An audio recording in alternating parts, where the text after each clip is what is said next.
Good morning बच्चों, आपका online class में एक बार फिर से स्वागत है और मैं आशा करती हूँ कि आप सभी बच्चे घर पर स्वस्थ और सुरक्षित होंगे। बच्चों, आज हम कक्षा 5 की हिंदी पाठ्य पुस्तक नीलमणि का पाठ 22 उल्लू की अदालत का अध्ययन करेंगे।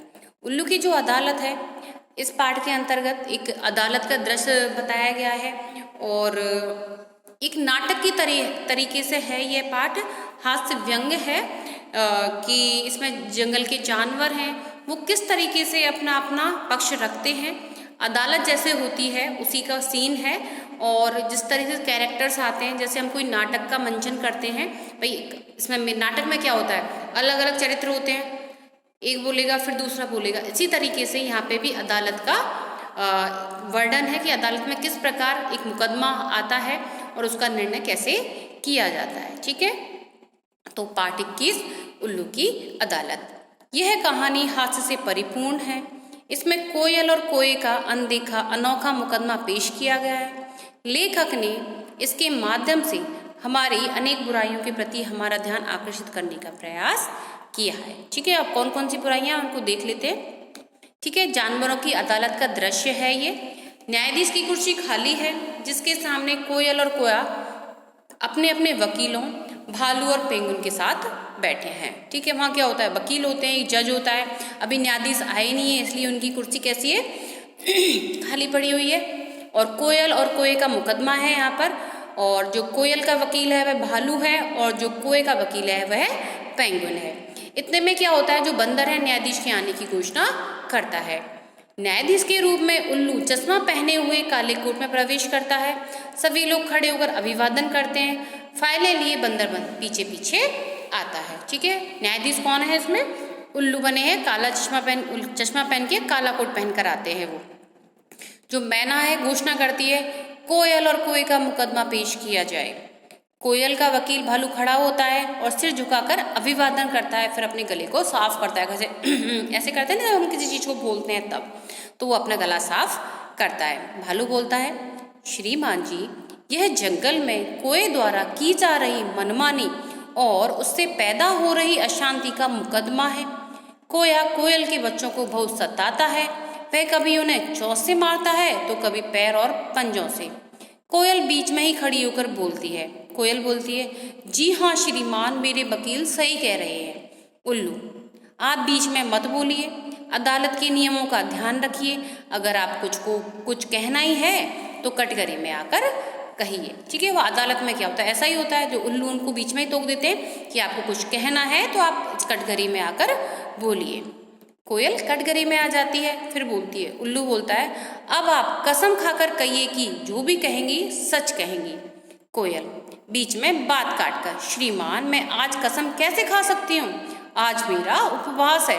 सभी जानवर हंसने लग जाते हैं। इससे बात क्लियर हो जाती है कि जो कोयल है वह झूठी है, झूठ बोल रही है वह। उल्लू हथौड़ा पीट के, जो देखा है आपने, न्यायाधीश है जो जज होता है, जो कोई शोर मचाते हैं तो ऐसे हथौड़े को मारते हैं अपने टेबल पे और कहते हैं, ऑर्डर ऑर्डर, देखिए आप अदालत का समय बर्बाद कर रही हैं, जंगल संहिता की कसम खाइए। तो उल्लू सभी को शांत करते कहते हैं, ऑर्डर ऑर्डर, देखिए आप जो हैं इस समय को अदालत का समय बर्बाद कर रही हैं, तो आपको क्या करना है, जंगल संहिता की कसम तो खानी होगी। बंदर जंगल संहिता लेकर आता है। कोयल जंगल संहिता उठाकर आंसू पोंछने का नाटक करती है। कोयल रासी आवाज में, मैं जो भी कहूंगी सच कहूंगी, सच के सिवाय कुछ नहीं कहूंगी। इस तरीके से रोने की आवाज में वह बोलती है। उल्लू, अब बताइए आपको क्या कहना है, पूरी बात साफ साफ कहिए।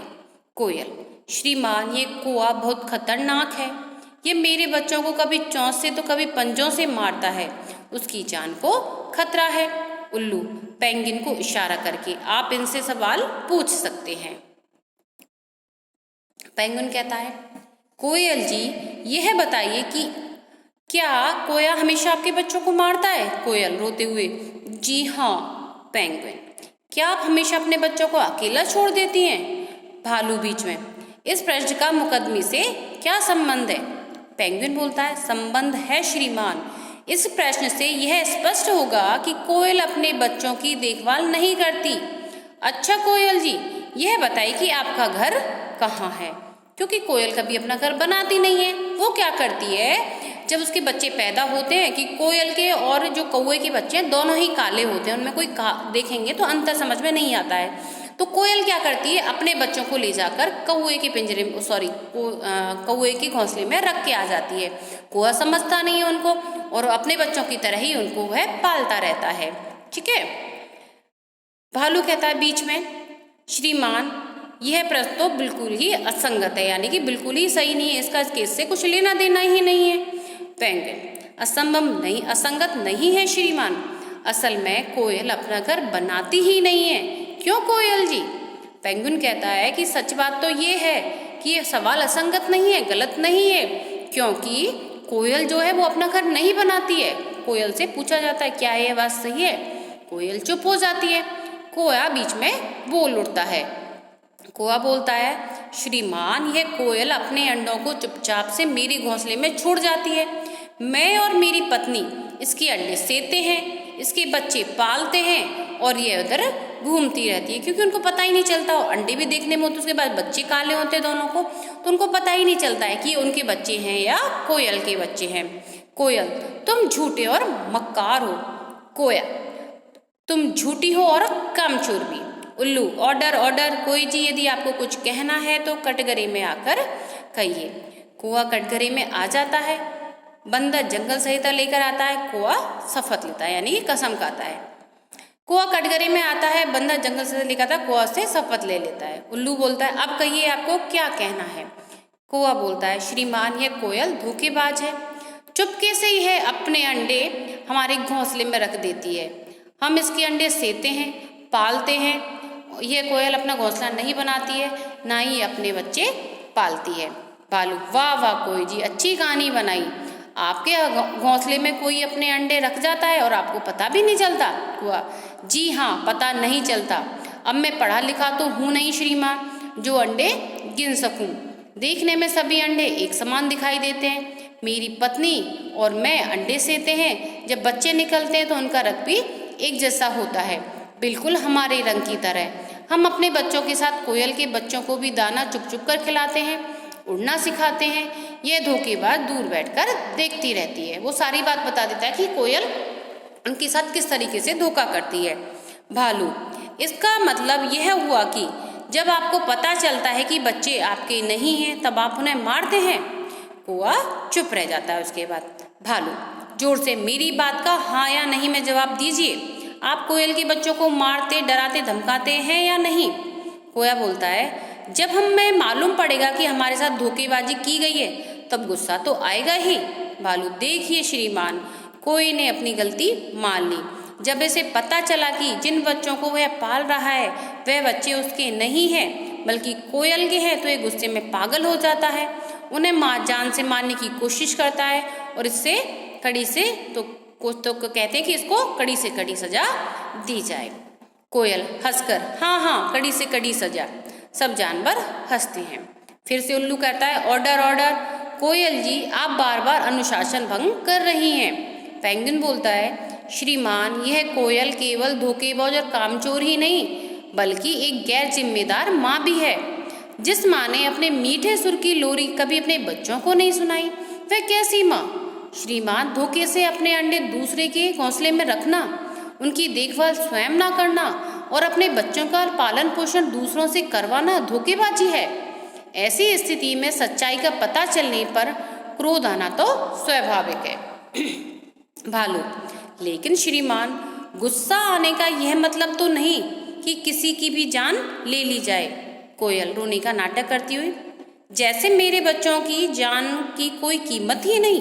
पेंगुइन बोलता है, श्रीमान, मेरे साथी वकील एक साधारण सी घटना को बढ़ा चढ़ाकर पेश कर रहे हैं। कोई ने कभी किसी की जान लेने की कोशिश नहीं की, बल्कि उसने और उसकी पत्नी ने बच्चों को अपने बच्चों की तरह पाला। पालने वाला जन्म देने से बड़ा होता है। यह बात पता चलने पे कोयल के बच्चे तो गुस्साना स्वाभाविक है। गुस्से में कोयल ने कोयल के बच्चों को अपने पास से चले जाने को कहा। बच्चे कोयल उसकी पत्नी के पास पले बड़े थे, इसलिए बार बार उन्हीं के पास वापस आ जाते। कोया उन्हें दूर हटाता बस यही सारी कहानी है जिसे कोयल ने अदालत तक पहुंचा दिया है। सारी गलती किसकी थी? कोयल की। ठीक है। उल्लू चश्मा हटाकर सिर खुजलाता है, सोचता है और फिर मैना को अपना निर्णय लिखने को कहता है। उल्लू दोनों पक्षों की बात सुनने के बाद अदालत इस नतीजे पर पहुंचती है कि इस सारे मामले की कोयल दोषी है, जिसने गैर जिम्मेदारी का काम किया और धोखेबाजी भी की है। कोयल, मैं ऐसे फैसले को नहीं मानती और ना ही ऐसी अदालत को। उल्लू जोर से, कोयल, अब आपका नाटक आगे नहीं चलेगा, सजा तो आपको अवश्य मिलेगी। आपने अपने ही बच्चों को मांस की ममता से दूर रखा। आज से आपकी सुरीली आवाज आपके पास नहीं रहेगी। जो सुर लोरी नहीं सुना सकते उनका आपके पास क्या काम। ठीक है, सुर। तो उसके बाद उनको सजा सुना दी जाती है कि आपके पास जो मीठी बोली का जो सुर है वह आपके पास नहीं रहेगा, क्योंकि ऐसी बोली किस काम की जो अपने ही बच्चों को इससे दूर रखे। तो इस तरीके से जो न्यायाधीश उल्लू हैं वो सजा सुना देते हैं। और कोयल जी, बच्चों को मारना फटकारना भी गलत है। आप माँ की गलती की सजा बच्चों को क्यों देना चाहते हैं? आपको चेतावनी दी जाती है कि आप ऐसी गलती दोबारा ना करें और स्कूल जाकर पढ़ाई भी करें, ताकि गिनना जोड़ना भी सीख जाएं। अदालत की कार्रवाई यहीं खत्म होती है। कोयल कुहू कुहू गाने की कोशिश करती है पर असफल रहती है और जोर जोर से रोने लगती है। ठीक है, ये जो कहानी थी डॉक्टर मधुपंत ने लिखी है। अब आपकी पुस्तक में कुछ शब्दार्थ दे रखे हैं, उनको देख लेते हैं। पहला है अदालत। अदालत का क्या मतलब होता है? न्यायालय यानी कि कोर्ट। उपवास, व्रत, कामचोर, आलसी, काम से जी चुराने वाला यानी कि लेजी। क्रोध, गुस्सा। न्यायाधीश कौन होता है? जज, फैसला करने वाला, मजिस्ट्रेट। असंगत, गलत यानी कि रॉन्ग। शपथ, कसम, ओथ। दोषी, गलत करने वाला। ठीक है, तो ये शब्दार्थ हो गए बच्चों आपके। आपका पाठ ही समाप्त होता है। आपका जो वर्क है वो PDF के जरिए आपके व्हाट्सएप ग्रुप में आएगा। आपको उस वर्क को सुंदर स्वच्छ राइटिंग में करना है, साथ के साथ उस वर्क को आपको याद भी करना है। धन्यवाद।